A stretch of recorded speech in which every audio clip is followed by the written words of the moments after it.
Hi, I'm Abe Madcore, Executive Editor of Sports Business Journal, The Daily, and our Global Edition, and I'm here with Bill King, our senior writer. And Bill, we're here to talk about the fourth recipient of our highest distinction, our Lifetime Achievement Award. This year we will honor Jerry Reinsdorf, owner of the Chicago White Sox and Chicago Bulls, in New York on Wednesday night at our ceremony around the Sports Business Awards. You were the lead on the story. You wrote the story, this tribute, a great tribute on him. Talk about how much time you were able to spend with him and how it all kind of came together. You know, that was one of the real treats of this. As I was talking to people going into the story, a lot of them kept saying, well, when you get with him, you'll see. And boy, do you. I mean, so the amount of time that he gave us, his generosity with it, you know, I spent a White Sox day game in the suite with him, a matinee game. I rode with him to the Bulls game the next night. We spent the night in the suite together.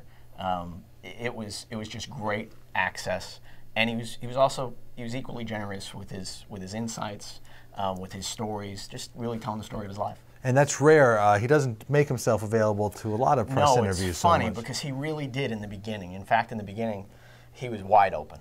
He talked all the time. He talked at length. He was outspoken. He's a very candid guy. Jerry really doesn't know, I don't think, how not to be candid. And so Jerome Holtzman, the old baseball writer for the Chicago Tribune, came to him at one point and said, you know, Jerry, there's such a thing as too much access. You don't need to be out there. You know, you just, when you have something to say, speak. Otherwise, let your actions speak for you. And, you know, Jerome Holtzman's photo is actually up on the suite at the ballpark. He took that to heart, and he's much more careful about it. And now that's why it was just such a great opportunity to actually sit there and spend that much time with him in his environment, because it was different. I mean, that was the thing. His office is, so much of his life is there all around him, and that suite is just where he spent so much time. And, you know, around his family and former players at the Bulls game in the suite, I really felt like I got to see the same things that he was talking about. And so he's certainly known from the outside as being, I would say stubborn, maybe a good word. I think there's some perception of him as being a tough owner, but he's also really well known for his loyalty, especially to his employees and his team. What are some of the attributes that you took away and you hope that readers kind of take away from it? You know, one of the biggest ones for me is when Jerry cares, he cares deeply. And you see that in his relationship with employees, with friends. He has a line that he actually stole from one of his best friends. Never trade an old friend for a new one. He really lives that. He means it. People have been there for 20 and 30 years. You know, Jerry's owned the team for 33 years. It's striking. You know, people go from the White Sox to the Bulls or the Bulls to the White Sox, but they generally stay in the organization. Even, you know, general managers stay. You know, just you think about it, Jerry likes to be comfortable with people. He likes to trust people. And when you've earned his trust and respect, you don't lose it.